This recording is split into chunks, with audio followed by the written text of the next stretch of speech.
कसं लग्न कसं जमलं? अरेंज मॅरेज आमचं. कसं काय हो? मम्मीची आत्याची मुलगी आहे, ती पवईला ह्यांच्याकडेच राहते, तर त्यांनीच ते हे स्थळ सुचवलं. तर त्यानंतर आमचं पुढचं झालं. त्या मग काय झालं, तुम्हाला कधी कळलं? मला अरेंज मॅरेज म्हणजे थोरात काकी म्हणून त्यांच्याकडून कळालं की अशी अशी आहे मुलगी, चांगली आहे वगैरे. तर मी म्हटलं ठीक आहे बघूया वगैरे. तर फोटो बघितला सर्वात पहिला.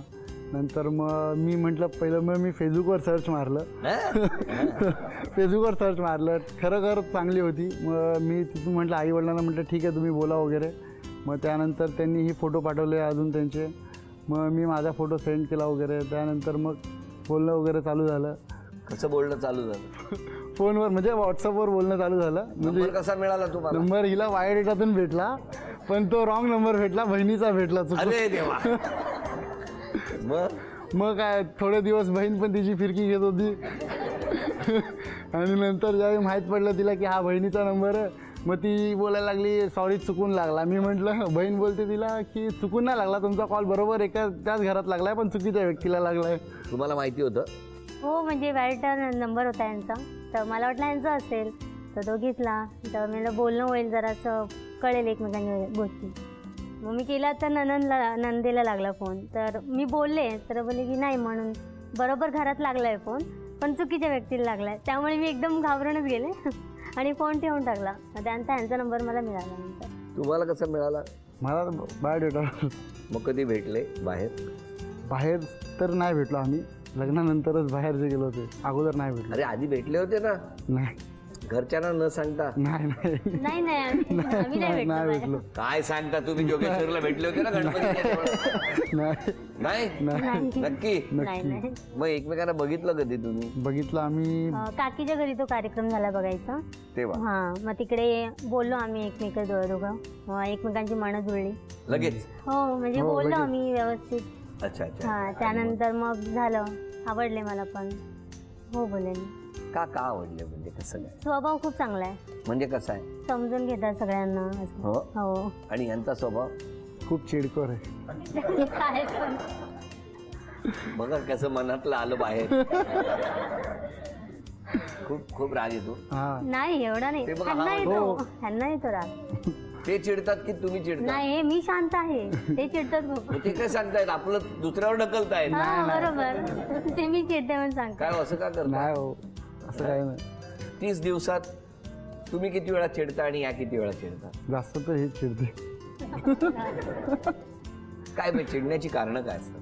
काय नाही, जीव म्हणजे काय आवडलं नाही ह्यांनी बोललेलं, तर थोडंफार चिड येते. येणारच, माणूस आहे, त्याला येणारच. आणि तुम्हाला कशामुळे राग येतो?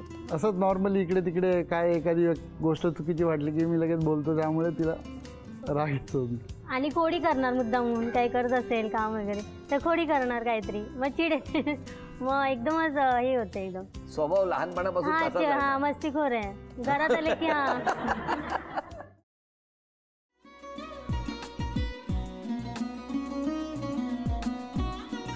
लावू का? असाच लावू ना.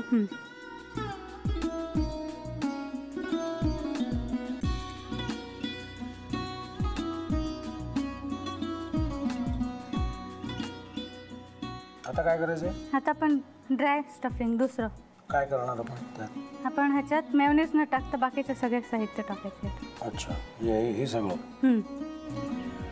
ऋतू, माझा तर विश्वासच बसत नाहीये.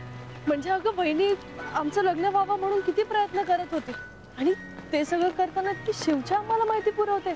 नाही, मला नाही वाटत. गौरी खूप चांगली आहेस म्हणून तुला सगळं जगत चांगलं दिसतं, पण शिव उगाच बोलला असेल का? त्याच्यावर विश्वास नाहीये का तुझा? शिववर पूर्ण विश्वास आहे मी तुम्हाला, पण तो आता हे जे काही करतोय ना, म्हणजे निशा बहिणी समोर त्या राधिका सोबत फिरण्याचं नाटक वगैरे, ते त्याचा काही उपयोग होणार नाहीये. अगं असं कसं म्हणतो? अगं निलिमा, जतीन भाईंचा कॉल आहे. हो माहितीये, रिसीव कर ना.